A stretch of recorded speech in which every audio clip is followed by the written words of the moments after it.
Hey everyone, it's Tobes and welcome to your second monitor. Today is the next video in my series of Spider-Man Commander deck techs. Spider-Man has a huge number of legendary creatures, so I wanted to showcase some of the coolest commander options from among them. I'm releasing a new Spider-Man Commander deck every Thursday through mid-November when the Avatar set drops, in addition to my usual Monday Commander deck tech videos. So if you have a request for a specific Spider-Man Commander you'd like to see me build, or a way you want to see me build them, let me know in the comments below. As you see, today our commander is Spider-Man 2099. Born in Nueva York, the gifted but rebellious Miguel O'Hara is a radical, futuristic version of Spider-Man. I'm going to level with you. In researching this character, I was blasted back to the tropes and characterizations of the early 90s, but I never read Spider-Man 2099 comics, so my real introduction to Miguel was the Across the Spider-Verse movie. Without venturing into the realm of spoilers, I'll say that as complicated a character as he is, Miguel is a fun take on the Spider-Man canon. But before we get into the deck tech, let's go over my deck building template. I like to build my decks around my commander. I want to show off why it's cool and why I put it in the command zone. So whatever it wants me to do, I'll put 30 cards toward that. That's our game plan. It's what we do at the table and how we try to win. 30 more cards go towards supporting that game plan in the form of card advantage, acceleration, and interaction. I usually run 1 or 2 sweepers, sometimes more if it would feed my game plan, sometimes none at all, but I almost always keep to my floor of 38 lands so that I can make sure I hit my land drops and I can cast my spells. So let's talk about our commander. Spider-Man 2099 is a 2/3 legendary spider-human hero for just a blue and a red, who is from the future, which just means we can't cast him during our first, second, or third turns of the game. That's okay. It's a 2/3 with double strike and vigilance for 2. Pretty good. And at the beginning of our end step, if we've played a land or cast a spell this turn from anywhere other than our hand, Spider-Man 2099 deals damage equal to his power to any target. Seems really fun. Seems like it wants us to do things from places other than our hand, but also it's willing to do a lot of damage on its own with double strike, and it can still block in the process. Even if we can't cast it early on, that seems like a lot of fun. So in my introduction, I dropped the word canon. If you aren't familiar, people use the word to refer to concepts and events in fiction that are widely accepted as just this is true, even official, with respect to continuity. Things like alternate universes and fan creations and so on are mostly considered non-canonical. This is relevant because, again, no serious spoilers, Miguel's role in the second Spider-Verse movie centers on the idea that some of the character-defining events in the life of a universe's Spider-Man are sort of ontologically canon, immutable and unavoidable unless you're willing to run the risk of disastrous results.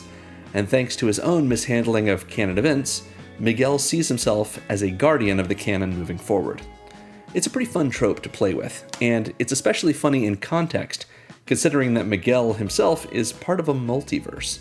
Thinking about which parts of a story count, quote-unquote, and which ones we can hand-wave away is, on some level, fundamentally incongruous from the idea that innumerable versions of the same story can coexist. Imposing the concept of consistency on that of variety is just the kind of creative constraint on a premise that raises interesting questions and leads to cool ways to iterate on that premise. But what does all that have to do with magic? We have our own sort of existential continuity, is what it has to do with it. Some parts of which are set by the rules of the game, while others arise from color conventions or strategic patterns or just personal playstyles. For example, the rules tell us that we pay mana to cast spells from our hand, which leave the stack as they resolve and go to the battlefield or the graveyard. Similarly, the blue-red color combination of Izzet often cares as much about instants and sorceries as it does about permanents. A typical play pattern is to field your commander as soon as you can afford to, especially if they're a powerful value piece. And as for personal playstyles, even the most flexible player will have preferences for the way they build their decks or put their game plan into action. These things are, in a sense, parts of the canon of Magic. So what if we were to violate that canon? Instead of casting spells from our hand, we have ways to cast them from our graveyard, our exile zone, even the top of our library. Instead of building our Izzet commander as a spellslinger deck, we have equipment and auras and counters to Voltron him into a commander damage-based threat. We can't play him as soon as we can afford to, it's written right on the card. So the fact that he's from the future means we have to play with some foresight. And Miguel rewards us for all of this, zodding our opponents and their permanents every time we play cards from outside our hand, while swinging in evasively to double strike his way to victory with his upgraded power. Best of all, this commander-centric strategy evokes Miguel's attitude that he's burdened to do this all himself. Between his double strike and his vigilance, he's able to slam in on our turn and aggressively block on everyone else's. We have ways to force our opponent's creatures to chase after him, leaving them open for his fast, agile attacks, and when he drops his toys, his low casting cost makes him easy to recast and re-equip. He may have decided he's only willing to trust others so far, but he makes good on that confidence, or arrogance, to pull out the win for us. In the end, it's our opponents who will feel like nothing went the way it was supposed to. You'll enjoy this deck if you like the feeling of surprising your opponents with weird, unpredictable plays, or if you like juggling multiple lines of synergistic game actions and knowing that even if you drop the balls, you'll have fun keeping them going. So as usual, this Moxfield list is linked in the video's description. At the bottom of it, you will find a section called Considering that includes a lot of cards that I considered but ended up not including in the deck, so that if you have a bigger budget or a smaller one, it's a good place for you to start to get ideas on how you want to build your own version of Spider-Man 2099. So we're going to start with the biggest and most important part of our game plan, which is casting spells from places other than our hand. It's not just spells though, it's also lands. So this section is called Play from Elsewhere. We're going to start with Distortion Strike. It's a sorcery for a single blue that gives target creature +1/+0 until end of turn, and that creature can't be blocked this turn. So by making our double striking commander unblockable and giving him a power boost, that's pretty good.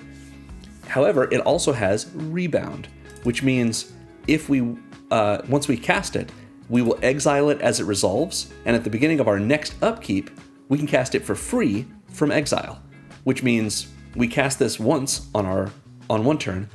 The next turn, it will be cast for free from exile, and presumably we're going to if we have a creature we want to hit with it, so that our commander is going to be able to trigger during the end step.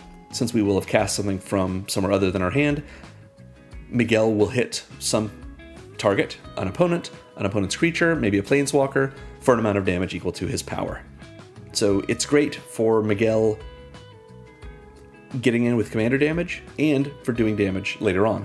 In addition, it's worth remembering that this power bonus counts toward Miguel's power until end of turn, so when Miguel's trigger goes off at the end of turn, that power bonus is added to his power, of course, still, and so it's going to do even more damage. He'll be able to do 3 damage to something rather than his base 2.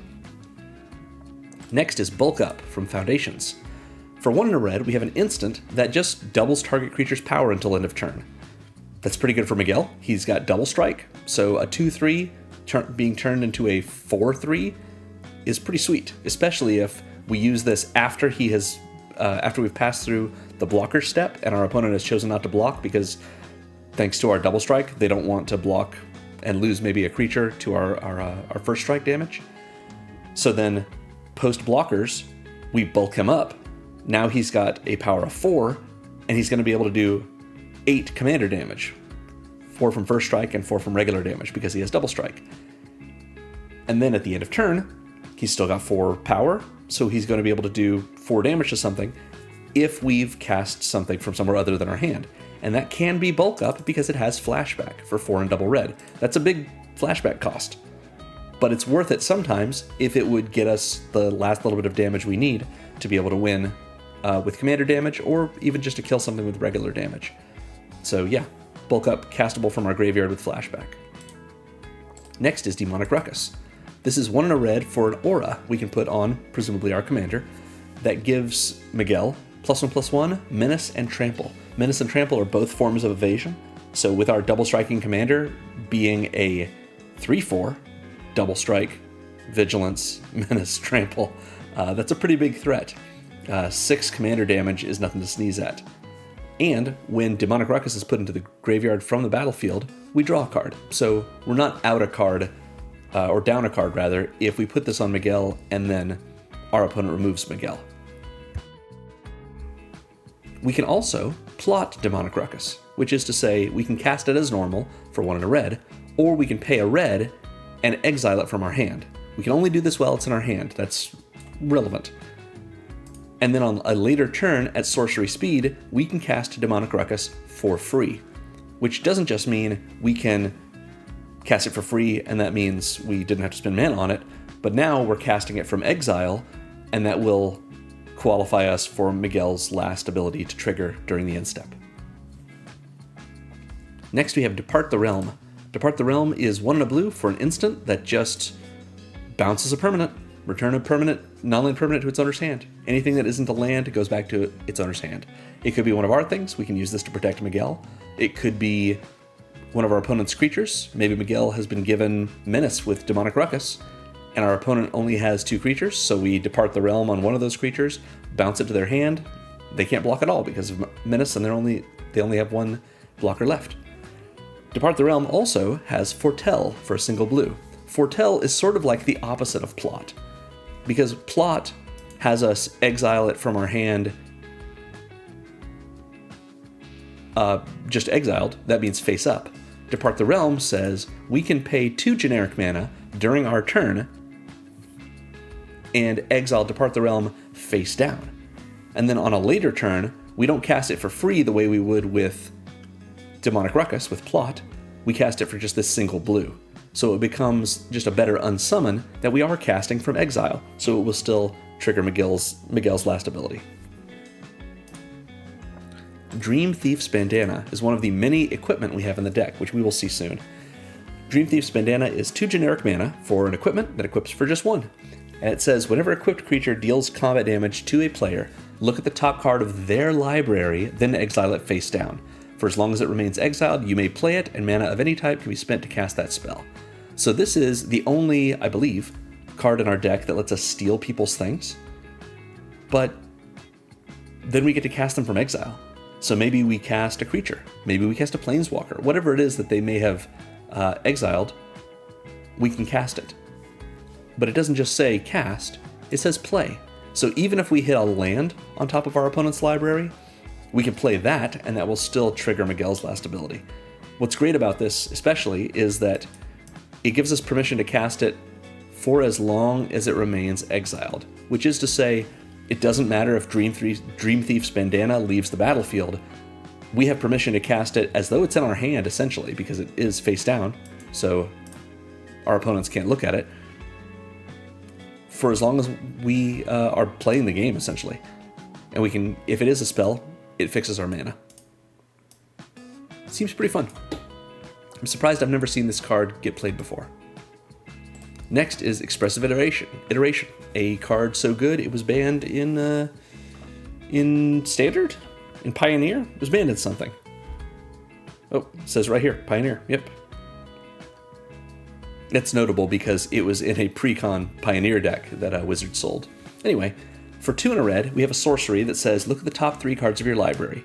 You put 1 in your hand, 1 in the bottom of your library, and 1 into exile, and you may play the exiled card this turn. So if you've ever played this on Arena, you know that the pattern is exactly as it says. Something goes in your hand, something goes on the bottom, never to be seen again, and the other one goes into exile. Usually, even though this is a 2-mana spell, you want to cast this on turn 3 or later, so that you can put any lands you find into exile. That can be the last of these 3 cards, and then you could play that as your land drop for the turn, because it only lasts for that 1 turn. But still, being able to get access to 2 cards for 2 mana is pretty good. And it also lets us, again, put something into exile, which we can play from exile until end of turn, so it'll trigger Miguel's last ability. Next up is Surge of Brilliance. 1 and a blue for an instant. This also has Foretell. So again, 2 generic to exile it, and a later turn we can cast it for its Foretell cost. But unlike Plot, this is an instant, so we can cast it for its Foretell cost on a later turn at instant speed. And it has Paradox, which is, we draw a card for each spell we've cast this turn from anywhere other than our hand. That's not a minimum of 1, unless Surge of Brilliance itself is being cast from somewhere other than our hand. Luckily it has Foretell, so that we could do that.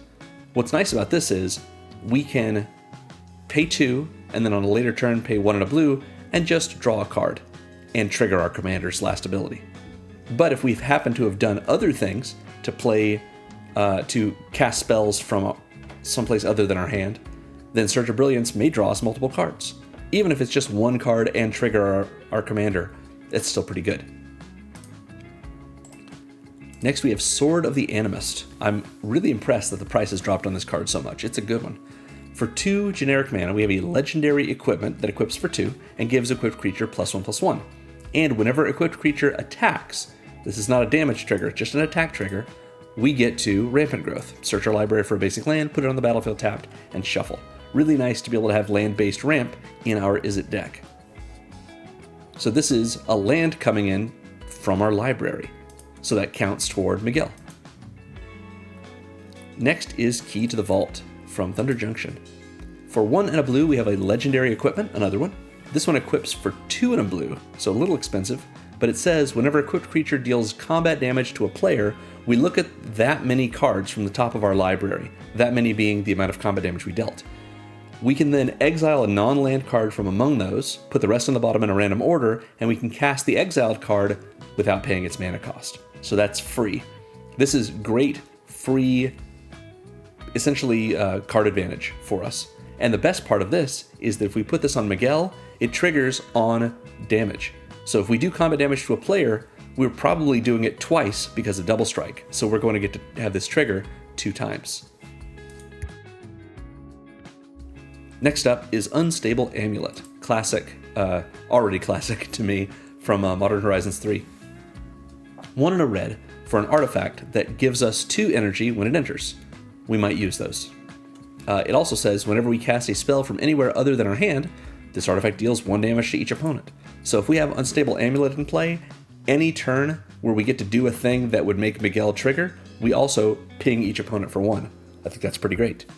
In addition, we can tap the amulet and pay 2 energy to exile the top card of our library, and until we exile another card with this artifact, we can play that card. There are no other energy cards in this deck. So unless, I don't know, Dream Thief's Bandana gets us another energy card, generally what this means is when it comes in, we get 2 energy. We can, if we want, immediately tap it and pay 2 energy, exile the top card of our library, and it's just in exile where we can play it, not just cast it, so we can do lands with it, for as long as we have, really, until we exile another card with this artifact. Means that we could just play it anytime we could legally play that card, even if we lose Unstable Amulet. That seems pretty good to me. Next is Emry, Lurker of the Loch. Interesting choice for this deck, but we have so many artifacts. We're running 26 artifacts, many of which are equipment.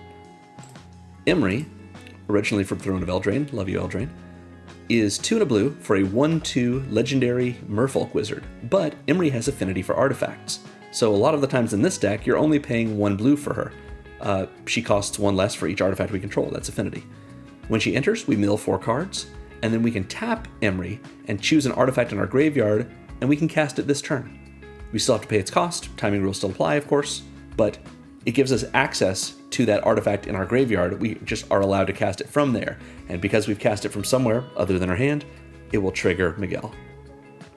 Next we have Itali's Favorite. Love this card in the Lelia decks.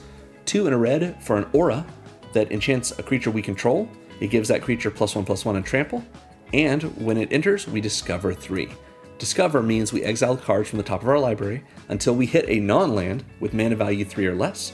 We can either cast it for free or put it in our hand, and all the other cards go on the bottom of our library in a random order. So Itali's Favor is 3 mana to make Miguel a 3/4 Vigilance Double Strike Trample and trigger him, because we're going to find something and cast it. If we don't want to put it in our hand, I suppose. There's a chance that we might not trigger Miguel because we may not cast something from this, because Discover lets us put the card in our hand. But we're probably going to. It's in the deck so that we can trigger Miguel, and Miguel's going to do more damage because his power has been raised by Itali's Favor. Going to do more damage, I guess, both in combat, but also when his trigger goes off at the end step. Next, we have Fibblethip, Lost on the Range. 1 and double blue gets us a 1/1 legendary homunculus with Ward 2 that says we can look at the top card of our library at any time, and the top card of our library has plot, with the plot cost being equal to its mana cost. we're allowed to plot non-land cards from the top of our library. What that means is we treat every card on top of our library, other than our lands, as though it has plot equal to its mana cost, which means we can just pay its mana cost and put it into exile. It's not face down, because that would be foretell, but we're just looking at the top card of our library and saying to our opponents, I'm going to pay this mana.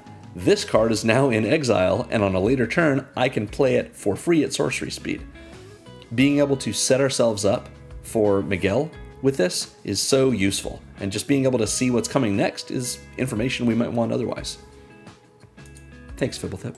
Oh yeah, Glimpse the Impossible. Also Modern Horizons 3, really amazing card, and incredible Justine Jones art. Love this card. Glimpse the Impossible is a sorcery for 2 and a red that says exile the top 3 cards of your library. You may play those cards this turn. That's the big part that we're thinking about for triggering Miguel. But one of the things I do with Glimpse the Impossible is I don't even care about the cards I exile, because what happens next is, at the beginning of the next end step, if any of those cards remain exiled, we put them in our graveyard and we make 1 0/1 colorless Eldrazi spawn creature token for each of the card we put into the graveyard this way. Those tokens have sacrificed this token to add a colorless mana. So if we play Glimpse the Impossible and we never do anything with those cards, at the end step, those 3 cards are going to turn into 3 Eldrazi spawn, which is to say, we can sacrifice them without having to tap them, which means it's not affected by Summoning Sickness, to make mana. That says Glimpse the Impossible is either you got 3 cards that you can play from exile, or you've got 3 mana starting at your end step, or any combination of the 2. Glimpse the Impossible is so cool. Guff Rewrites History. Really fun card from Commander Masters and the Planeswalker Precon that really works well for both our deck and as a removal spell. So this is 2 and a red for an instant that says, for each player, choose target non-enchantment, non-land permanent that player controls. So we can hit any permanent that isn't a land or an enchantment. Those permanents' owners shuffle them into their libraries. Each player who controlled one of those permanents exiles cards from the top of their library until they exile a non-land card, then puts the rest on the bottom in a random order, and each player may cast the non-land card they exiled without paying its mana cost. So this is each player, and it does not say choose up to 1 on either the players or the permanents. We have to hit something for each player. But that includes us. So if we have a treasure token, if we have, a different kind of permanent, like an aura or something, like a Tali's Favor, let's say, anything probably other than our commander, we can go ahead and shuffle it into our library and then get something from exile to cast after that. We're going to hit some non-land card and cast that, and it'll trigger our commander. With Guff Rewrites History, we can get rid of anything that's not a land or an enchantment. So if our opponent's commanders aren't lands or enchantments, they're gone. Now they can, of course, put them into the command zone rather than shuffle them into their library, and they'll still get to essentially chaos warp into something. But yeah, Guff Rewrites History is really fun, and the fact that it will hit us as well means we can put something in our library and trigger Miguel. And it's possible, if we have the mana for it, we cast Guff Rewrites History, hit Miguel with it, put Miguel back in our command zone, and he costs so little we might be able to replay him, and all he does when we hit the end step is check that something was cast from the command zone, or something was cast from outside of our hand, and he'll trigger. Oh, I guess that's a good point I should mention about Miguel. Miguel says, at the beginning of your end step, if you've played a land or cast a spell from this turn from anywhere other than your hand, he deals damage to any target. That means he's going to do it the turn he comes in, because we've cast him from the command zone. That's not our hand. Just a little wrinkle that it seems obvious to me, but it's worth mentioning. There's lots of different zones in Magic, and we can cast spells from most of them, or play cards from most of them in this deck. So yeah. Next, we have Professional Facebreaker. This is 2 and a red for a 2/3 human warrior with menace that says whenever one or more creatures we control deal combat damage to a player, we create a treasure token. So if we have multiple creatures deal combat damage to the same player at the same time, we're going to just make one treasure token. But if Miguel deals damage to a player, probably we're doing it with double strike, so we're going to get 2 treasures because this will trigger during first strike damage and then trigger again during regular damage. Also, if we send 2 creatures at 2 different players, this triggers on a player, so it will trigger for each of those creatures as each of those players takes damage. So there are ways to get multiple treasures per turn, but generally if we're attacking just one person, unless first strike damage is part of it, or double strike for Miguel, then we're just going to get the 1 treasure. And that's okay. It gives us a little bit of ramp. And we can use those treasures by sacrificing them to exile the top card of our library, and we may play it this turn. So as opposed to some things, we can't hold it till the next turn, but we can play it, which means we can hit lands with it and make our land drops. Next is Raven Form, another one of our Foretell cards. 2 and a blue for a sorcery that exiles an artifact or a creature, and that artifact or creature's controller makes a 1/1 blue bird creature token with flying. We can also foretell this, which, again, pay 2 generic, and on a later turn, cast it for a blue, so we sort of break up its price. This is a great way to just get rid of the most problematic creature or artifact on the battlefield. And the fact that it can hit our opponent's commanders seems pretty good. Next is Saw It Coming. 2 and double blue for an instant that says counter target spell. It's just cancel. But also, we can foretell it. So if we are willing to pay that 2, on a later turn, we can cast it for 1 and a blue. So it's just a little bit of a cheaper counter spell that will also trigger our commander. Usually, because we can trigger our commander with this, but only if it's our turn, I use Saw It Coming defensively. We want to use this to protect Miguel, but it's also fine if we want to use it on someone else's turn, just to stop them from doing something really dangerous. Next is Tavern Brawler from Baldur's Gate. 2 and a red for a legendary enchantment background. It's not relevant in this deck that it's a background, but if you want to look into the Baldur's Gate cards, they're pretty fun. What this says is that while this is in play, commander creatures we own have this ability, which is at the beginning of our upkeep, we exile the top card of our library, and our commander, this creature, gets +X+0 until end of turn, where that X is that card's mana value, and we can also play that card this turn. So this is one of the few cards we have in the deck that just gives us an upkeep trigger of impulse drawing, exiling a card and letting us play it this turn. The fact that Tavern Brawler puts this ability on Miguel and makes it so if we exile something with mana value greater than 0, Miguel gets a power boost until end of turn, and we can play that card, I think it's pretty sweet.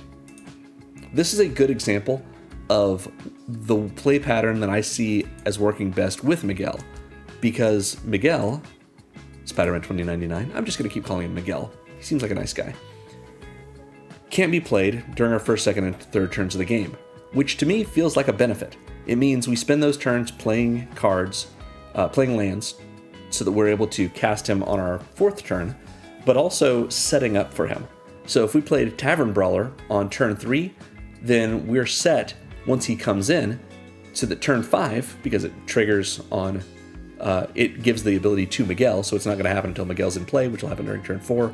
And then on turn 5, we've exiled something that we're able to play this turn, and this trigger Miguel every time. His last ability is triggered every time. So yeah, Tavern Brawler is a nice, repeatable form of card advantage for us, and a good way to trigger our commander and pump our commander up. It does everything.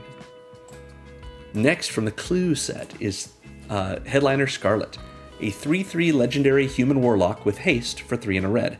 When Headliner Scarlet enters, creatures target player controls can't block this turn.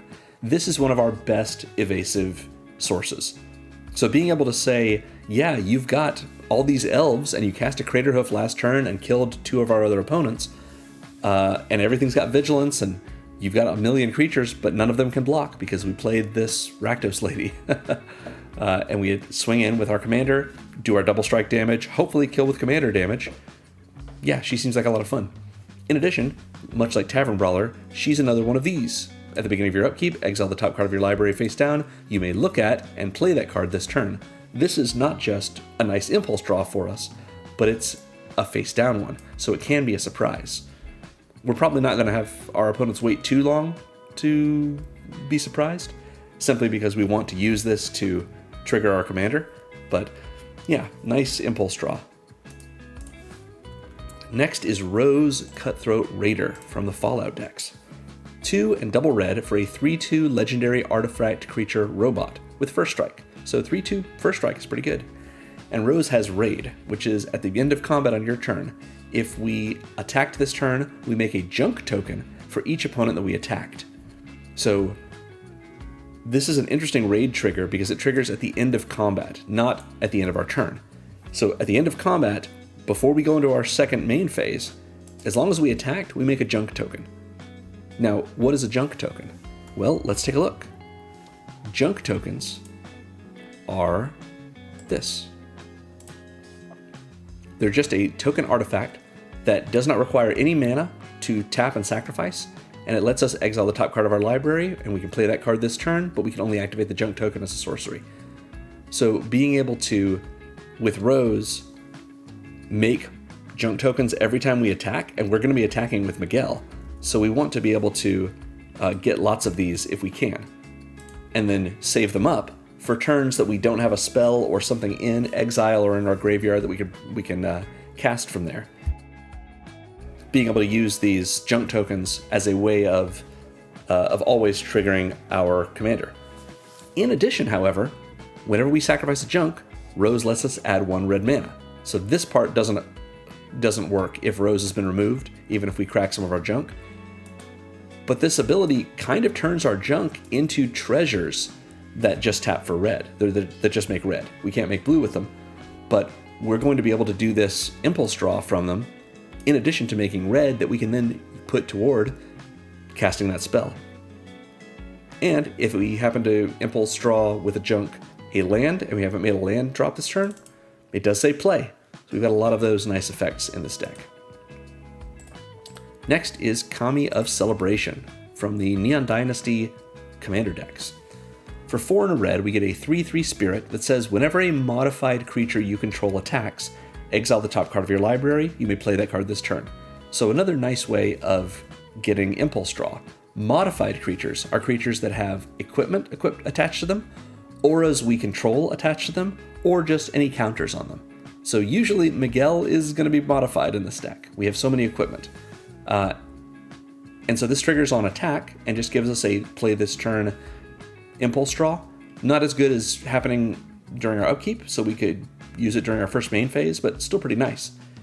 And in addition, whenever we cast a spell from exile, so not play a card, it's got to be a spell, but when we do, we put a 1/1 counter on a creature we control. So we can modify our creatures, especially Miguel, with the Kami, either from these cards or from any other spells that we've gotten into exile and cast from there. Seems pretty nice. Next we have one of our rooms. This one is the less exciting one, but it's the more affordable one. So a room, if you haven't seen these before, is an enchantment. When you cast it, you choose 1/2 of it to cast. You'll pay the cost that you're casting it for, let's say it's Painter Studio, and it will enter the battlefield with 1/2, or door it's called, unlocked. It's the one that we paid for. The other side will be locked, and as a sorcery, we can pay its casting cost to unlock it. And after that, the enchantment has both text boxes. So let's say we were going to cast this as Painter Studio. It would come in with Painter Studio's side unlocked, and it would say, when you unlock the store, exile the top 2 cards of your library. You may play them until the end of your next turn. And then we could, as a sorcery, on this turn or another turn, we could open, or rather unlock, the Defaced Gallery for 1 and a red, which says whenever you attack, attacking creatures you control, get +1/+0 until the end of turn. So this is pretty great. We can play this as the right side, and then attack with Miguel. Miguel becomes a 2/3 at least, and we've got a 3/3, and we've got a 3/3 double striking, vigilant, attacking commander. That seems pretty good. If we attack with any other creatures, they're also going to get this power bonus, and that power bonus, like I mentioned earlier, will persist to the end of turn when Miguel's trigger goes off, which hopefully we can get it to go off either this turn or another turn by unlocking Painter Studio, exiling cards, and being able to play, so lands too, until the end of our next turn. What's great about this is until the end of our next turn as well, so we don't have to just get them this turn. Anyway, this seems like a lot of fun. And I guess I should mention this play pattern. It seems like you'd want to play the cheaper one first, but for this, I would play Painter Studio first, because it will come in, unlock, we've got 2 cards that we can play until the end of our next turn, and then maybe it's our next turn that we unlock Defaced Gallery, which costs us less. So it means that we have more mana on that next turn that we can still use to play these spells. Just a thought. I've put both of these from Commander 21, the Strixhaven Commander decks in the deck. The 2 refrains, just so much fun and cool in this deck. Rousing Refrain is 3 and double red for a sorcery that says add 1 red mana for each card in target opponent's hand. Until end of turn, you don't lose this mana as steps and phases end, and then exile Rousing Refrain with 3 time counters on it. So at its base, this is 5 mana to choose an opponent and see how many cards they have in hand and get that much mana. It might be less than 5, which would be unfortunate, but that's how it goes sometimes. However, we can suspend it for 3. Suspend 3 it for 1 and a red, which means when it's in our hand, we can pay 1 and a red and exile it with 3 time counters. At the beginning of our upkeep, we remove a time counter, and when the last counter is removed, we cast it without paying its mana cost. So let's imagine that we did that. We do this on turn 2, let's say. Turn 2 happens, we put it in exile with 3 time counters on it. Turn 3 starts, we take 1 off. Turn 4 starts, we take 1 off, and Miguel comes out because it's now turn 4.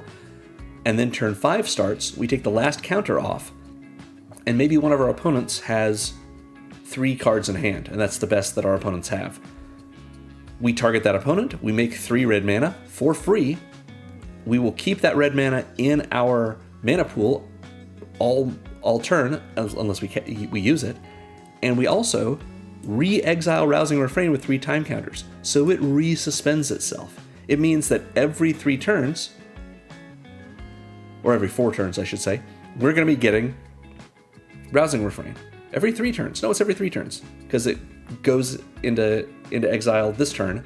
Next turn we take 1 off, next turn we take 1 off, third turn we take the last one off, and it recasts itself. So yeah, every 3 turns, we're going to get a bunch of mana and trigger our commander because we will have cast Rousing Refrain from exile. So something great to do if we want to suspend it, but it's also fine if one of our opponents is just doing some shenanigans where they have this huge hand and we're willing to pay 5 because maybe we get 7 mana out of that. Maybe we get more out of that depending on what they're doing. And then it will suspend itself on its own, whether we cast it from our hand or from exile. Pretty great. Next we have the 10th Doctor. This is from, obviously, the Doctor Who decks. This is a 3/5 legendary Time Lord Doctor for 3, a blue, and a red, with 2 abilities. The first is Alonsi. Whenever we attack, we exile cards from the top of our library until we exile a non-land card, and then we put 3 time counters on it, and if it doesn't have suspend, it gains suspend. So we find the next non-land in our library, and all of the lands that we hit before that are just exiled forever, unfortunately. But we find the first non-land, suspend it with 3 counters on it, so in 3 turns it's going to get cast for free. That seems pretty good, and it will definitely trigger our commander at that point. However, the 10th Doctor also has Timey-Wimey, which is an ability that costs 7 generic mana and says time travel 3 times, activate only as a sorcery. To time travel, we choose each suspended card we own and each permanent we control with a time counter on it, and then we can remove or add a time counter from those suspended cards and those permanents. We'll do that 3 times. So that means if we attack with the 10th Doctor out, let's say we attack with Miguel, we're going to find the first non-land in our library, suspend it for 3, and then after combat, as a sorcery, we can spend 7 mana to remove all 3 counters from that and just cast it from our our exile zone right away. That seems pretty cool. It will work on anything we have exiled with the 10th Doctor, sort of suspended with the 10th Doctor. But we also have Rousing Refrain, and we will get to Inspiring Refrain in a moment. They both suspend 3 on themselves. So with the 10th Doctor's ability, no matter how many time counters are on it, we can take all the counters off. It says we may remove or add a time counter. So it's not like we have to remove 3, and if it had less than 3, it would be like, oh, it's got 2, well, we'll remove 2 and then add 1 because we have to do it 3 times. It's a may. So the 10th Doctor means anything that if we time travel, if we use the timey-wimey ability, anything that the Doctor has suspended is going to be cast. And if we have either of our refrains in exile suspended, they'll be cast as well. Seems like a really nice way to constantly be able to get Miguel triggered, even though it's expensive, 7 mana, but also to just get plenty of things into exile so that we can hold on to them for later. And we don't have to ever pay for them if we're willing to wait. That seems pretty nice. Next is Urabrask, Heretic Praetor. Love Urabrask. For 3 and double red, we have a 4/4 legendary Phyrexian Praetor with haste that says, at the beginning of our upkeep, we exile the top card of our library and we can play it this turn. It's another one of these. It's great impulse draw for us. And remember, it says play, so we can use lands. We can play lands with this for our land drop. However, it's also mean to our opponents. At the beginning of each opponent's upkeep, the next time they would draw a card this turn, instead they exile the top card of their library and they may play it this turn. That means, unless they're drawing something in their upkeep, when they go to their draw step, instead of drawing a card into their hand, they're going to put that top card of their library into exile face up. They have to play it this turn. They can't hold on to it, and the information is public because anytime something says exile a permanent or exile a card, that card is exiled face up, unless it says otherwise. So Urabrask really makes it kind of annoying for our opponents. They're not getting an extra draw, this replaces their draw. And it's giving us cards in exile that we can play ourselves and trigger Miguel. Pretty fun. Now it's for Inspiring Refrain. Whereas Rousing Refrain made mana, Inspiring Refrain draws cards. This is Divination as a refrain. Now it costs a little more. It's 4 and double blue for a sorcery, but it says draw 2 cards and then exile Inspiring Refrain with 3 time counters on it. And we suspend it for 2 and a blue. So as opposed to Rousing Refrain, which was 5 mana and suspend for 2, Inspiring Refrain is 6 mana and suspend for 3. But once we've paid either the casting cost or the suspend cost once, it's free forevermore. So every 3 turns, we're going to get to do a free divination in our upkeep. Or, of course, if the 10th Doctor decides to timey-wimey us, Inspiring Refrain will go off some other part of our turn, and we'll be able to get 2 free cards on it. Really sweet. Triggering our commander, getting a free double draw. I love it. Next is Sunbird's Invocation. Any deck I can put this in. I love putting it in. It's such a cool card. For 5 and a red, we have an enchantment that says whenever you cast a spell from your hand, reveal the top X cards of your library, where X is that spell's mana value. You may cast a spell with mana value X or less from among the cards revealed this way without paying its mana cost. Put the rest on the bottom of your library in a random order. So nothing else really does this in this same sort of way, it feels like to me. Because this is giving us a way to cast spells from somewhere other than our hand by casting a spell from our hand. So we're getting sort of the best of both worlds here. The spell we find from the top of our library, has to be in the top X cards of our library. It has to be mana value X or less. But still, we're going to be able to get plenty of castings from this based on our curve, just an awful lot of the time.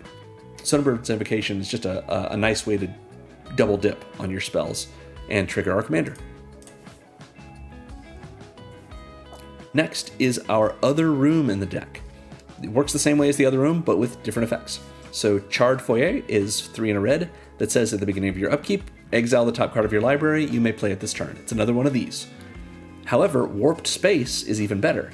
For 4 and double red, it says once each turn, you may pay 0 generic mana rather than pay the mana cost for a spell you cast from exile. So that means anything that we have foretold, if we don't want to pay the cheaper foretell cost, we can pay 0. If we have exiled something using the Charred Foyer or Urabrask or anything else, we can use once per turn this ability and just pay 0 generic mana. It doesn't even have to be the first time we do it. So Warp Space is a really great way, of course, if we can get things into exile, to get them onto the stack for free and trigger our commander. So of course, 10 mana is a lot to ask for these things, but they work together. Finally, we have an Aftermath spell. So Commit to Memory is 2 spells. The first one we can cast just like a normal spell. The second one has the Aftermath ability, which means Memory can only be cast from our graveyard. And when we do cast it from our graveyard, we have to exile it. So here's what it does. Commit is 3 and a blue for an instant that puts a target spell or non-land permanent into its owner's library, second from the top. So we can hit spells on the stack with this. Someone wants to put a murder to try and kill Miguel, we can commit that murder and put it second from the top of their library. And if we want it to be gone for good, before they draw it, we just cast Memory. Because now Commit, having cast it, we will put it in our graveyard. Now that it's in our graveyard, we can cast it from there with Memory, which is 4 and double blue, to say each player shuffles their hand and graveyard into their library, then draws 7 cards. Every time I put this card in a deck, I have to tell the story. I definitely had a friend who I hit their commander with this.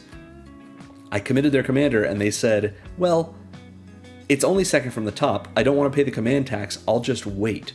So rather than move their commander to the command zone, they put it in their library. And the next turn I said, it was on the card that I hit you with the first time. I cast Memory, which means they had to shuffle their commander away. It was not changing zones, so they didn't have the choice to then put it in the command zone. And they said, oh, well, okay. Anyway, Commit to Memory is really sweet. Being able to use Memory from the graveyard just as a way to trigger Miguel is pretty nice, and very protective as well. So that covers our Play from Elsewhere section. Before we move on to our support, I'm going to go over the other 30 cards in our game plan, because these cards we've seen are only here to make sure that the bottom ability on Miguel triggers, so we can zap some things. But how do we make sure that we're able to use Miguel's other abilities and do our actual game plan of winning with commander damage? The main way we're doing that is with equipment.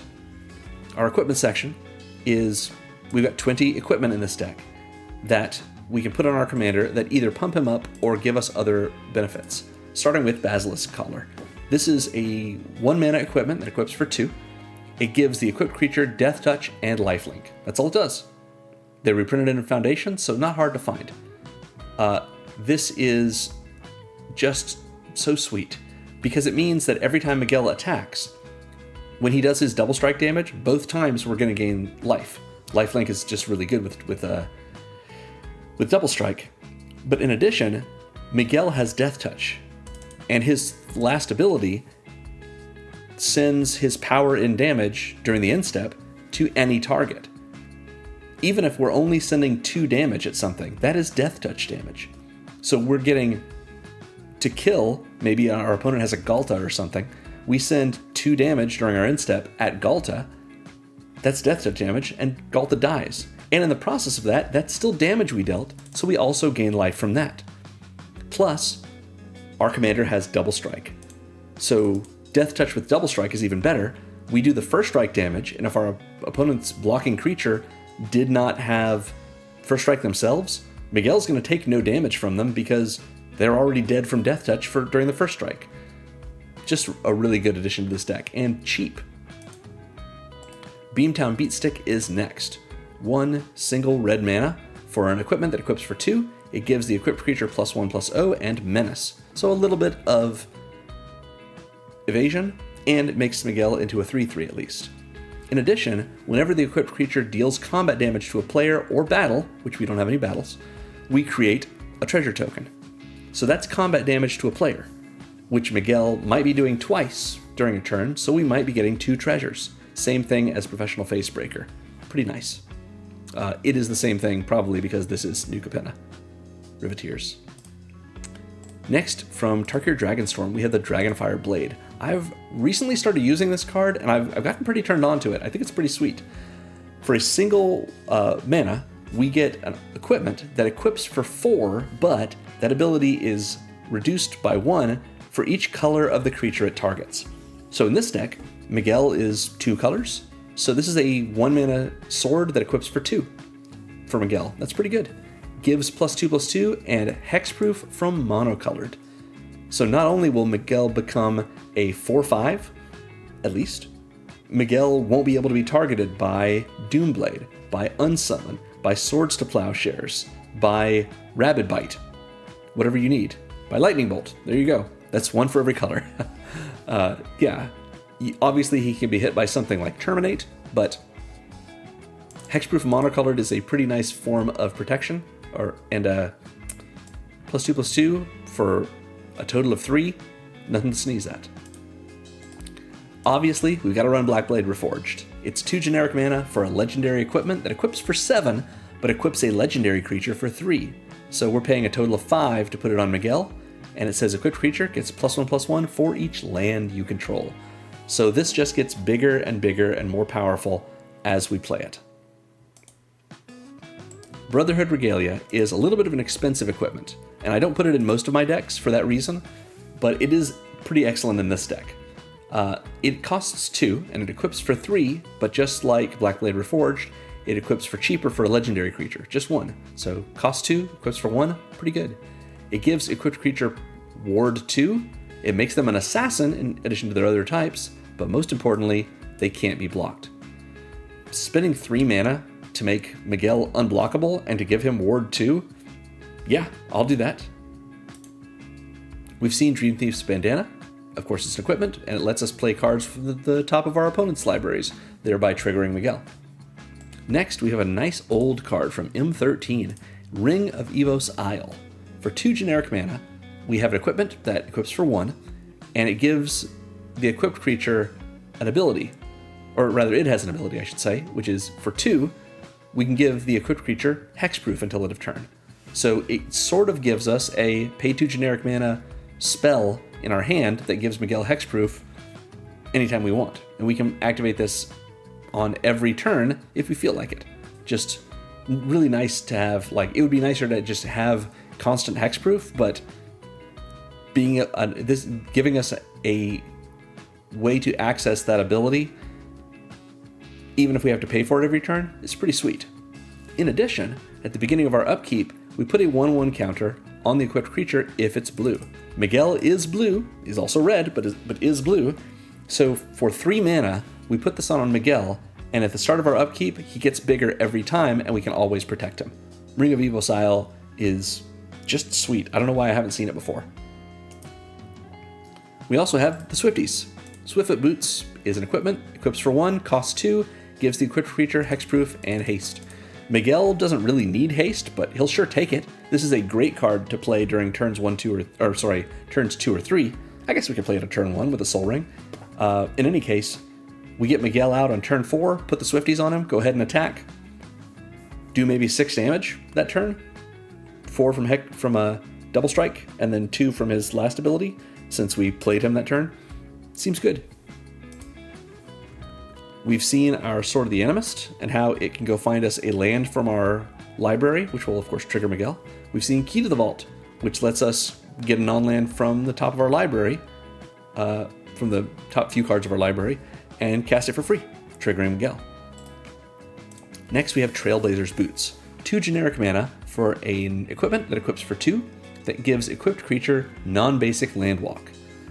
So they can't be blocked at all if the defending player controls a non-basic land.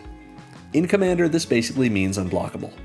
Very few people are only playing basics these days, and if maybe it's early game and they've only gotten basics out, that's okay, just attack someone else who's in a different position.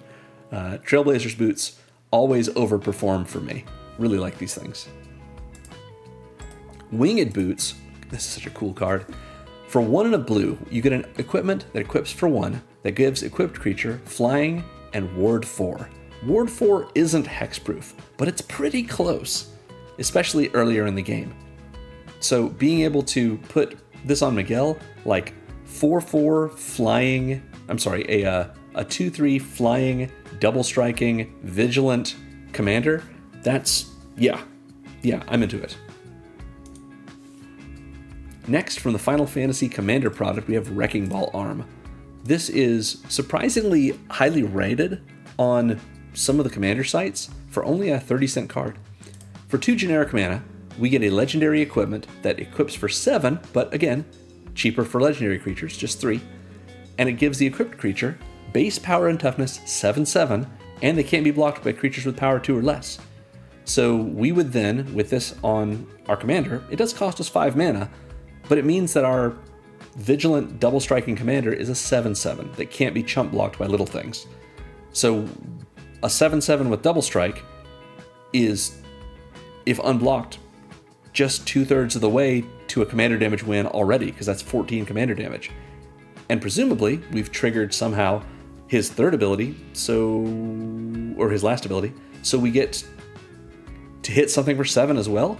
Just maybe the same opponent. It's not commander damage, but that's 21 damage in a turn. That's pretty good. Next, from Assassin's Creed, we have an Assassin Gauntlet. For 2 and a blue, it's an equipment that equips for 2, and it says when it enters, we attach it to up to 1 target creature we control, and we tap all creatures target opponent controls. So sweet. So very similar to Headliner Scarlet. When this comes in, one of our opponents just can't block because all their creatures are tapped. They may have a way to untap a creature, but in general, this is going to be enough for us to attack unblocked. In addition, it snaps on. We don't have to pay to equip it the first time, so just 3 to get it on our commander. And then it gives our commander, or whatever creature we equip it to, +1/+1, and the ability that whenever it deals combat damage to a player, we draw a card and then we discard a card. So drawing a card and discarding a card is card selection. It's not really card advantage, and it will be in our card advantage section, simply because that selection is nice. But we're not hurting that much on card advantage in this deck, especially because we can play so many things from exile and get so much impulse draw. But we do have a few things that we can play from the graveyard. We have Bulk Up, which has Flashback. We have Commit to Memory, which has Aftermath. Being able to discard a card isn't always saying that that card is gone in this deck. We are running Champion's Helm because we want to protect our commander. For 3 generic mana, we get an equipment that equips for 1, gives +2/+2, and as long as the equipped creature is legendary, it has hexproof. So 4 mana to make our commander hexproof, and also a 4/5 vigilant double strike. Pretty great. Komainu Battle Armor is next. This is a reconfigure creature from Kamigawa Neon Dynasty's commander decks. For 2 and a red, we get a 2/2 artifact creature equipment dog. It's an equipment because it's an artifact, and it's a dog because it's a creature. It has menace. So it's a 2/2 dog for 3. But also, it has reconfigure. Reconfigure, if you haven't seen it before, it is equip, but for creatures. I'll explain. So this is a 2/2 dog until we reconfigure it, in which case we attach it like an equipment to another creature, and now the battle armor is no longer a dog, it's just an equipment. It stops being a creature. We can only do this as a sorcery, but we have the ability, while it is equipped, while it is attached, to reconfigure it again and move it off of the creature it's attached to. Once we do, it's no longer an equipment. Similar to Bestow, but for equipment. And just like with Bestow, if the creature this is attached to dies, this falls off and is now a creature itself. Unlike Bestow, we don't reconfigure from our hand directly to attachment on the battlefield. It's like equipment in that we play it, comes in as a dog or equipment, and we reconfigure to attach it once it's already on the battlefield. So all that to say, much like a Bestow creature, the battle armor has menace and is a 2/2, and when it is equipped, it gives +2/+2 and menace. But more than that, whenever this creature or the equipped creature deals combat damage to a player, goad each creature that player controls. So we attack with our commander when the Kominu battle armor is attached to him. If we do combat damage to the defending player, all of their creatures are goaded, which means until our next turn, those creatures must attack if able and cannot attack us if able, if possible. So we're protected from that player until our next turn. They can do things to us that aren't creatures, but they can't attack us unless we're the only option for them to attack. They have to attack if they're able to, and when they attack, they've got to prefer someone other than us. Seems good. Next, we have Loxodon Warhammer. Just a classic. 3 mana for an artifact equipment that equips for 3. That's 6 mana, but it gives the equipped creature +3/+0, trample, and lifelink. So making our commander into a 5/3 trample, vigilance, lifelink, double strike, it's worth it. It's just worth it. Next is Nettlecyst. For 3 generic mana, we have an equipment that equips for 2, but it is a living weapon, which means when it enters, we will make a 0/0 Black Phyrexian Germ creature token and then attach this to it. Now I know you're thinking, it's a 0/0, doesn't it just immediately die? Well, it would, except that Nettlecyst gives the equipped creature +1/+1 for each artifact and or enchantment that we control, not just attached to it. So at the very least, Nettlecyst is itself an artifact, so it's going to be giving +1/+1 to its 0/0 Germ, and so that Germ's going to be a 1/1.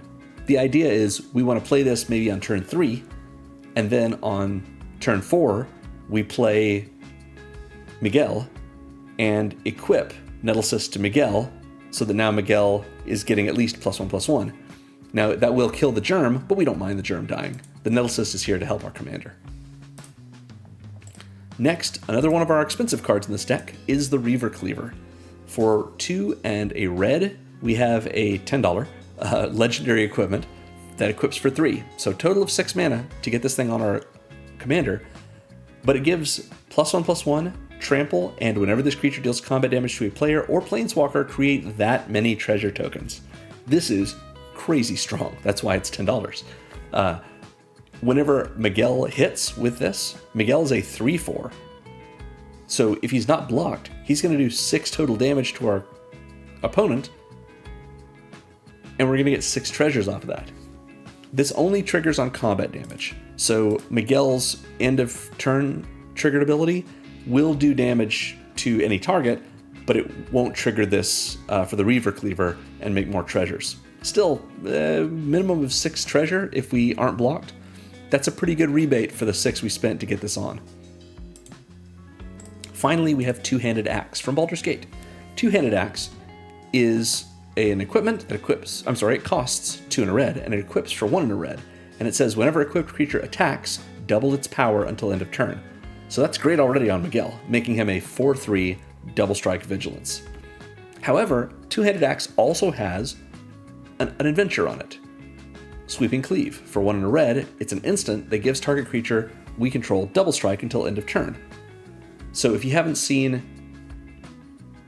adventures before, the way this works is while this is in our hand, we can either cast the Two-Handed Axe and then we just ignore the adventure, and we'll have this ability while it's on the battlefield.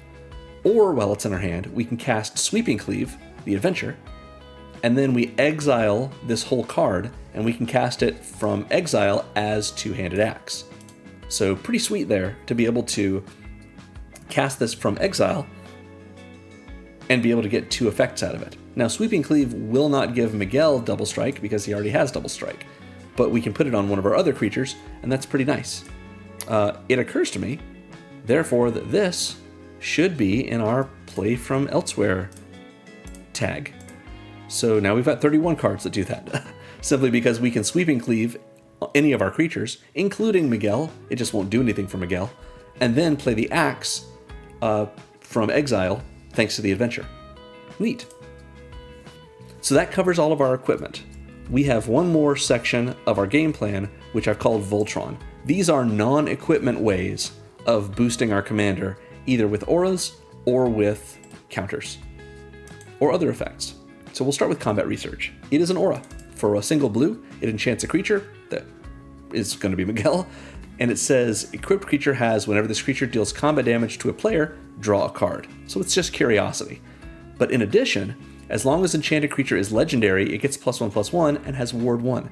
So a tiny little bit of protection, a nice little boost, and the ability to be an Ophidian, to draw us cards every time he does combat damage to a player. That's a lot of good value for a single blue, especially because this is combat damage to a player, not attacks. So this triggers both times Miguel does combat damage with his double strike. So we'll draw 2 cards, assuming he wasn't blocked. Next is Distortion Strike, which we've already seen. It gives +1/+0. That's the Voltroniness of it, but also the unblockability is pretty sweet. And we can cast this from exile, or on our next turn, thanks to Rebound. We talked about Komainu Battle Armor being a reconfigure creature, which is like a bestow creature. Here's a bestow creature. For a single blue, we get Triton Wavebreaker. Pardon me. It's a 1/1 enchantment creature, Merfolk Warrior, that has bestow for 1 and a blue. We'll talk about bestow in a moment. Actually, we'll talk about it now. While it's in our hand, we can cast it either as a creature, which is 1 and a blue, or a single blue for a 1/1, or we can cast it as an aura for its bestow cost, 1 and a blue. If we cast it as an aura, it is not a creature, it's not a creature spell on the stack, and it's not a creature when it enters. It's an aura, so we get to attach it, presumably to our commander. It says as long as it is a creature, it has prowess, and an enchanted creature gets +1/+1 and has prowess. So that means every time we cast a non-creature spell, either the Wavebreaker or whatever it is enchanting, if it is an aura, gets +1/+1 until end of turn. So a really nice way for our deck that only has a total of 13 creatures, including our commander, to get bigger and bigger every time we cast things. And if, heaven forbid, our commander dies with the Wavebreaker attached to it, the Wavebreaker will just fall off, and now we have a 1/1 prowess. Pretty nice. We've seen Bulk Up, how it can double, hopefully, our commander's power until end of turn, and we can even flash it back the same turn if we've got the mana for it, both triggering his last ability and also, for 8 mana, quadrupling his power. Seems good. Demonic Ruckus, of course, is an aura that gives +1/+1, also Menace and Trample. Fey Flight is next. It's another aura.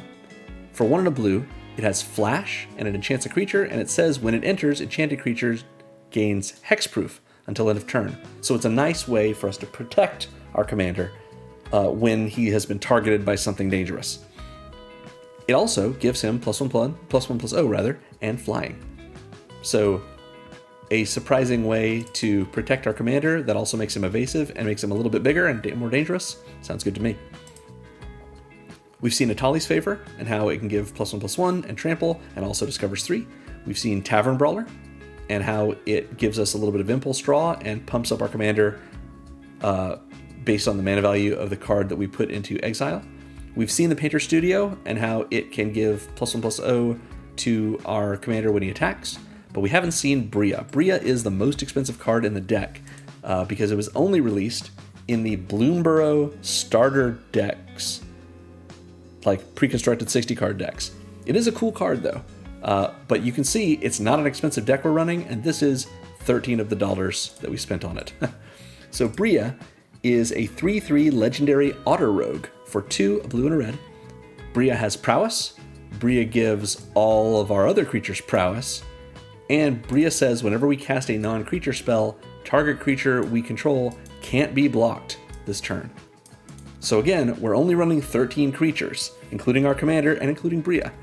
So if we have our commander in play and Bria in play, and we cast a non-creature spell, not only is Bria's prowess going to trigger, and our commander's prowess going to trigger, but we can choose our commander, and now our commander is not blockable that turn. We can do this every single turn that we cast a non-creature spell, and we have so many of those. In addition, in case you haven't played with prowess before, multiple instances of prowess trigger separately. So if we have our commander out and we have the Triton Wavebreaker bestowed onto our commander, that will be giving our commander prowess. If Bria's out it gives our commander an additional instance of prowess. So assuming that, Miguel is out, Triton Wavebreaker is enchanting it, and Bria is in play as well. If we cast a non-creature spell, Miguel is going to get +2/+2. It's 1/1 for each instance of prowess, and we can choose him to become unblockable until end of turn. That's 10 commander damage right there. Finally, we've already seen the Painter Studio and Devaste Gallery. So that covers our Voltron section, and therefore our game plan. It's now time to talk about our support section. We've seen a lot of these cards already. So let's begin with our card advantage section. As usual for these videos, I just say the word draw here. It doesn't mean that every one of these cards actually draws us a card. It just means we have some form of card advantage, with the exception of Assassin Gauntlet, which is technically neutral, it's just selection. Anyway, Combat Research gives the enchanted creature Curiosity, so we'll draw a card when they do combat damage to a player. Demonic Ruckus, we've seen it will draw us a card when it is put into the graveyard from the battlefield. Expressive Iteration does several different things, but one of them is put a card in our hand, and it also puts cards in exile, which we're calling Play from Exile in this deck, but it is still card advantage. Surge of Brilliance draws us cards based on the number of spells we've cast from somewhere other than our hand this turn. Next we have Whoosh. This is doing double duty as a draw spell and as a removal spell. It is Into the Royal,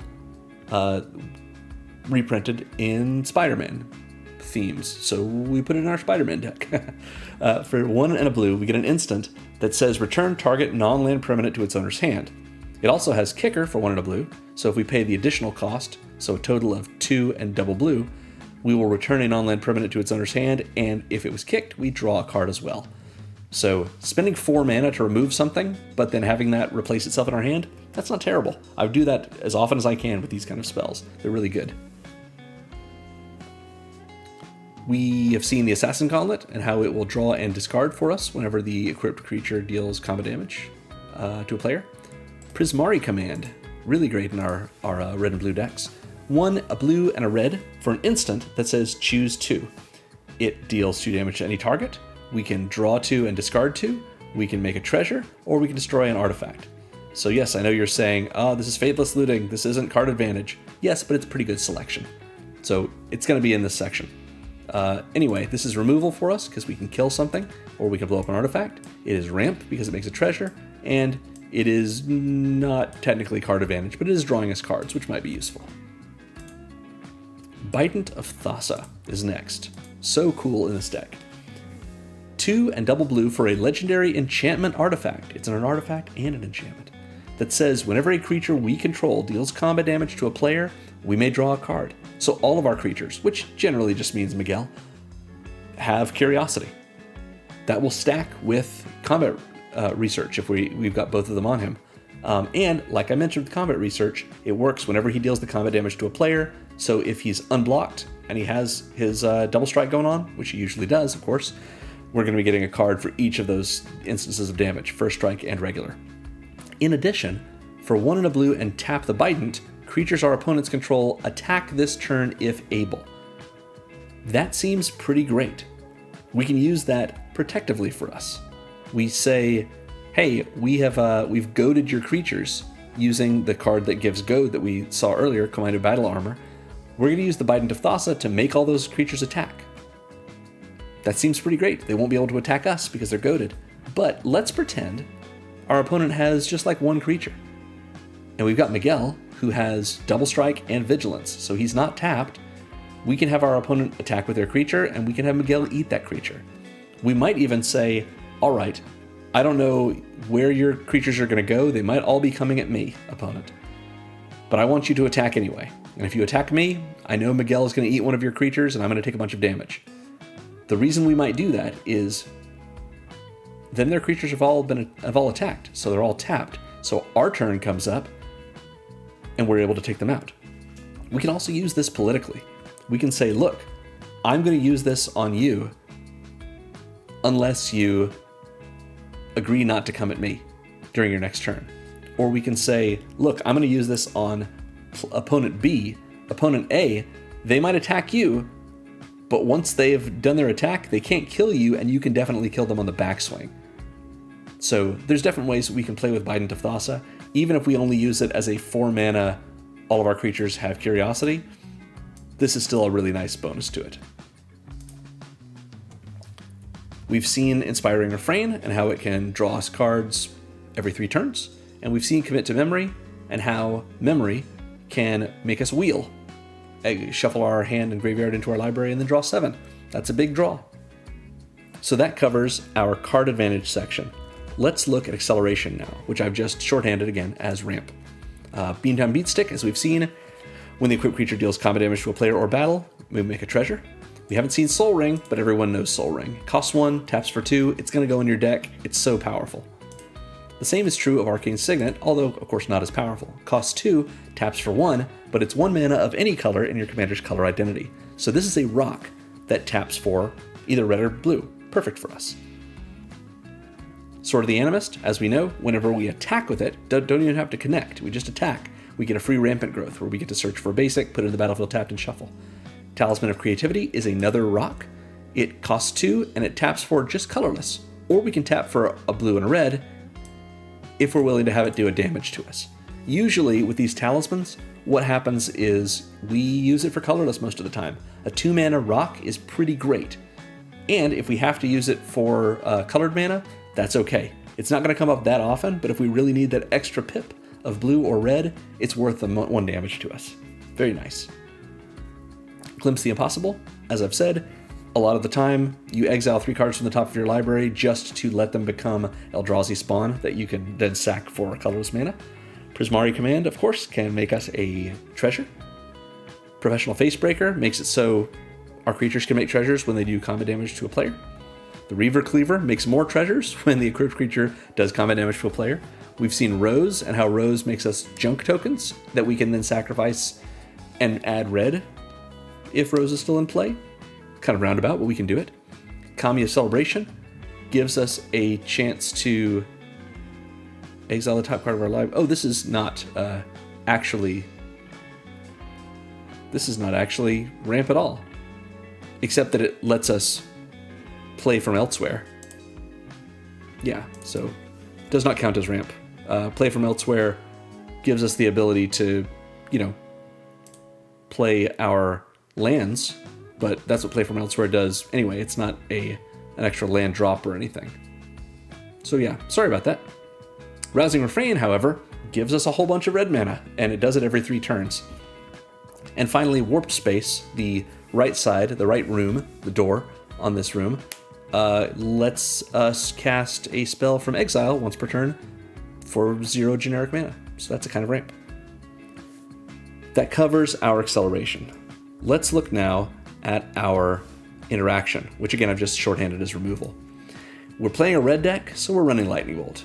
Gotta love Lightning Bolt. Single red for an instant, 3 damage to any target. You just want it. It's gonna come up more than you think it will. And in the Mystical Archive printing, you don't have to run this printing, but it looks so good. Depart the Realm is next. Depart the Realm we have seen already. It's a bounce spell, so that interacts with our opponent's things. Whoosh is also a bounce spell, but it can draw us a card maybe. Guthrie Writes History helps us get things into play, trigger our commander's ability, and also remove our opponent's scariest non-land, non-enchantments. Next we have Imprisoned in the Moon. This is an aura for 2 and a blue that enchants a creature, a land, or a planeswalker, and it makes that permanent into a colorless land that taps for colorless mana and loses all other card types and abilities. So really, the way you use this is you put it on a planeswalker or a really dangerous creature, even your opponent's commander, and as long as they don't have some way to remove your aura or sacrifice their land, that's whatever you've enchanted is going to just remain imprisoned in the moon for the rest of the game. Really annoying if you are running a strategy that can't deal very well with auras. Our strategy has a few ways to deal with auras, like Depart the Realm and Whoosh, but yeah, Imprisoned in the Moon can really be painful. But at least they get a land out of it that they can tap for mana. It's not nothing. Prismari Command can destroy artifacts and do 2 damage to any target, which might kill something. Raven Form exiles artifacts and creatures, gives them a bird. Saw It Coming is a counterspell, so that's interaction. We've seen Commit to Memory, and Commit, of course, puts a spell or non-land permanent second from the top of its owner's library. let's talk about our Flaming Tyrannosaurus from Doctor Who.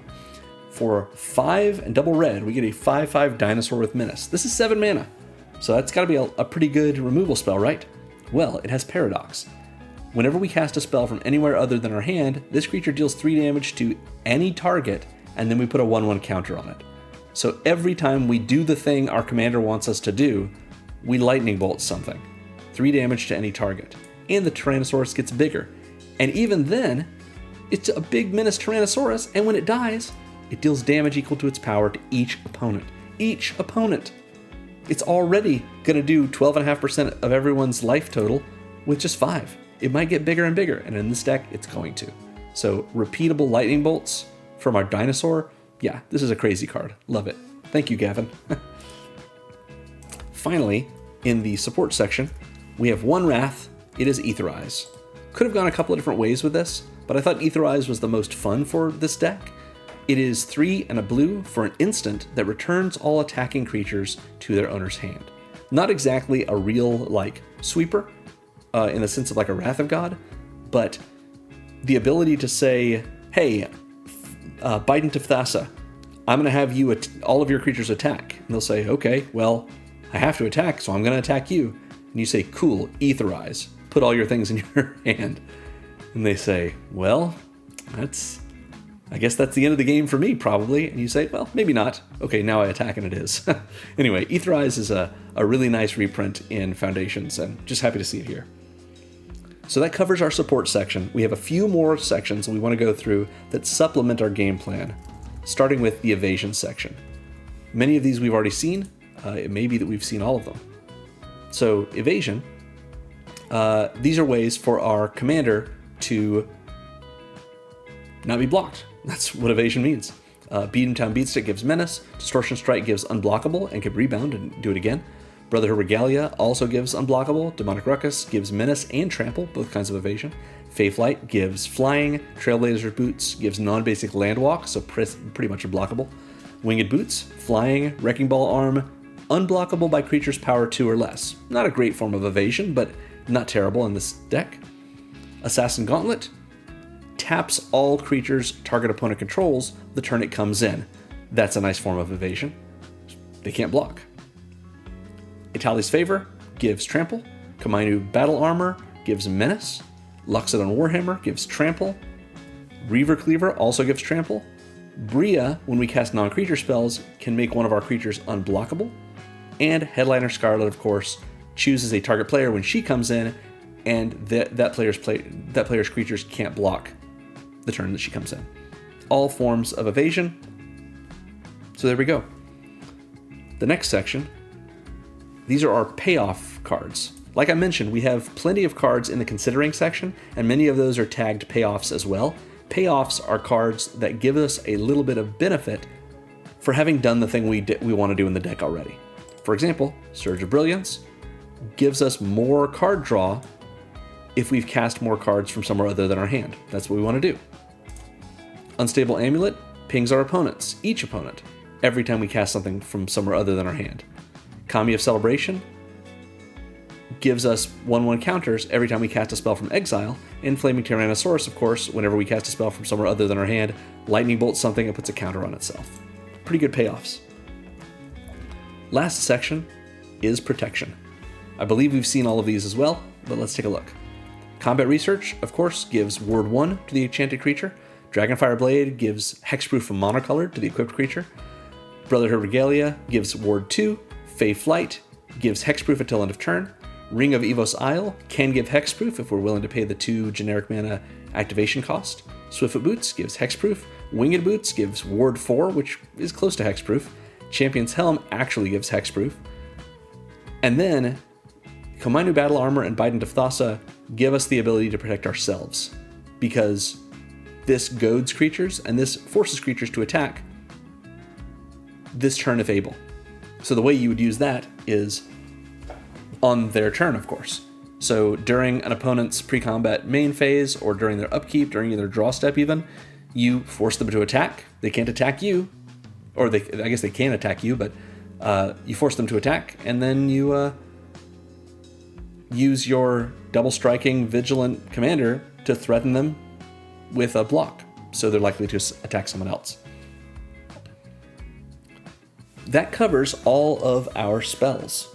As usual, we're going to go over our land base now, starting with our basic lands. We're running 24 of them. We want to be able to make sure we have plenty of colored pips, so 24 basics in the form of 11 islands and 13 mountains. We're almost even on our colors, just slightly more red, so that's why we've got this kind of split. We're running Is It Boilerworks as a bounce land. If you haven't seen bounce lands before, the way they work is they tap for 2 mana, 1 blue and 1 red, but they come in tapped, and when they come in, we have to bounce one of our lands to its owner's hand. So something that can be kind of challenging in sequencing it early in our game. But if we are able to get around that, we want to make sure that, it doesn't bounce itself, it doesn't make us have to go to our cleanup step, it'll work for us. Sulphur Falls is a check land. It enters tapped unless we control an island or a mountain, and we have 24 of those, so pretty likely that it will come in untapped, and it will tap for blue or red. If you wanted to upgrade this, you could upgrade it to Stormcarved Coast, which is a slow land. It comes in untapped unless it's the first or second land we've played in the game. So in this deck, that would be pretty good, but the slow lands are a little more expensive, so it's a good upgrade. More likely to come in untapped in this deck than Sulphur Falls will, but usually Sulphur Falls is going to be untapped too, so yeah. We are running 2 filter lands. It's Ferris Lake, which just taps for 2 mana, just like Is It Boilerworks, but you have to put a mana into it to do that. You filter 1 mana through it, and it makes a blue and a red. That's why it's called a filter land. You can't tap it at all unless you can pay that, so it doesn't really make mana on its own. It needs more mana in order to make the 2 that it produces. Cascade Bluffs, on the other hand, can tap on its own for colorless, or if we pay a red or blue into it, we can tap it for either 2 blue, 2 red, or 1 of each. So Cascade Bluffs is better than Ferris Lake in all ways, except for the fact that you have to put a red or a blue into it to filter it. Ferris Lake, if we only have colorless mana, we can activate Ferris Lake's ability. We can't activate Cascade Bluff's filter ability. So mostly better, but not strictly better. We are running 5 fixing lands. Of course, running Command Tower, it is, if you want to think of it this way, it's Arcane Signet, but as a land. Comes in untapped, taps for blue or red. 1 mana of any color in our commander's color identity. That's what we want. Similarly, Path of Ancestry comes in tapped and does the same thing, taps for blue or red for us. And if we use that mana to cast a creature spell that shares a type with our commander, we scry 1. That's great, because our commander shares types with itself. That means if we use Path of Ancestry to cast Miguel, we're going to get that scry. We also have, we don't have any other spiders in the deck, but we do have other humans, 2 of them, so we might be able to get some scries off of that. And even without the scry ability, this is a tapped Path of Ancestry, so rather it's a tapped Command Tower, so that's pretty good for us. We are running 3 soft fetches in this deck. We've got no, I'm wrong. We're running 2 soft fetches, but we'll talk about those after Temple of the False God. Temple of the False God is, if you want to think of Command Tower as an Arcane Signet on a land, this is Soul Ring on a land, kind of. It's a land that comes in untapped. It taps for 2 colorless mana, so we call these Soul Lands, but it doesn't tap at all unless we control 4 other lands, so 5 or more, including itself. Some people don't like Temple of the False God. They think it's too sad, I guess, when they get it early game and they can't use it to tap for any mana at all. But in the power level of the decks I build, it's excellent. It's a Soul Ring on a land. You just can't use it early game. That's still a Soul Ring on a land. It's pretty great. So now we talk about our soft fetches. Vibrant Cityscape is Terramorphic Expanse or Evolving Wilds, but in Spider-Man. This is Nuevo York. If we tap it and sacrifice it, we get to Rampant Growth. Search our library for one of our 24 basics, put it on the battlefield tapped, and shuffle. That gives us whatever color we're looking for. Myriad Landscape, on the other hand, it comes in tapped, and it does tap for colorless, or we can pay 2, tap, and sack it to search our library for 2 basic lands that share land type, So that means either a mountain and a mountain, or an island and an island, and we put those on the battlefield tapped and shuffle. So while this is slow, in that it comes in tapped, and we also have to pay 2 and tap and sack it, and these lands come in tapped, it is one land drop that we can turn into 2 lands, so it is technically ramp in our land base. Pretty nice to have. We're running Shivanreath. It's a pain land, which means it comes in untapped and taps for colorless, or we can tap it for red or blue if we're willing to have it deal damage to us. That's the same as our Talisman, just on a land. I love the pathways. I think that they're really just great in these kinds of decks. So Riverglide Pathway is an untapped land that taps for blue, but on the backside, it's Lavaglide Pathway, which is an untapped land that taps for red. You choose which one you want it to be when you play it, and that's what it is. Except if you have your Is It Boilerworks, which, let's say you needed red, so you played your pathway as Lavaglide Pathway, and then you pull out your Is It Boilerworks, it has to bounce a land, so you bounce your Lavaglide Pathway, it's back in your hand, and now you can play it as your Riverglide Pathway if you want to. So a nice little tech for that sort of combination there. Doesn't come up that often, but you never know what kind of land you might need. Maybe you were desperate for red early on, and now you've gotten so much red and you need more blue later. Well, you got the option. We are running Temple of Epiphany as well. It's a scry land. It comes in tapped, but it taps for red or blue, and when it enters, we scry one. So a little bit of selection for us. We get to look at the top of our library and maybe put it on the bottom if we don't want it. Finally, we've got 2 utility lands. We're running Demolition Field, as I do in most of my decks. This is an untapped land that taps for colorless, or we can pay 2, tap, and sack it to destroy a non-basic land an opponent controls. Normally, you don't want to do mass land denial unless it's the kind of table that is looking for that sort of thing, but a little bit of single target land interaction is completely reasonable, especially if it's just this 1 out of 100 cards. And Demolition Field does a great job of it. Maybe your opponent's running a Rogue's Passage, or a Maze of Ith, or a Glacial Chasm, or some other horrible thing, a Tolarian Academy, good grief. Something that's really a problem for you or for at the table. What Demolition Field will do is destroy their land, and then give them the ability to Rampant Growth. But it's even better than Rampant Growth, because they don't just search for a basic, they put it on the battlefield untapped, and then shuffle. And then we do the same thing. So not only have we gotten rid of their problem land, they aren't down a land, and neither are we, even though we sacrificed Demolition Field. And both of our lands, our basics, came into play untapped. Only way this can go badly is if one or both of us doesn't have any basics left in their library. Finally, we have Rogue's Passage, because we are trying to win with commander damage. Rogue's Passage comes in untapped, taps for colorless, or we can pay 4 and tap it to give our commander, or whatever creature we want, unblockable until end of turn. Usually we're going to be using this on Miguel, but you can use this politically because it says target creature, not target creature you control. So if you want to make a deal with your opponent and say, look, don't attack me for this next turn, and I'll make one of your creatures unblockable, and you can attack someone else. You know, you don't even have to trust them that much. They just have to attack that other person, and you can make them unblockable before blocks can be declared, rather than before combat begins, and then you've made their creature unblockable and they just attack you. So Rogue's Passage, really great for us to close out games, but also a little bit of political play is always fun. And it goes with the theme of not knowing exactly how the canon events are going to play out.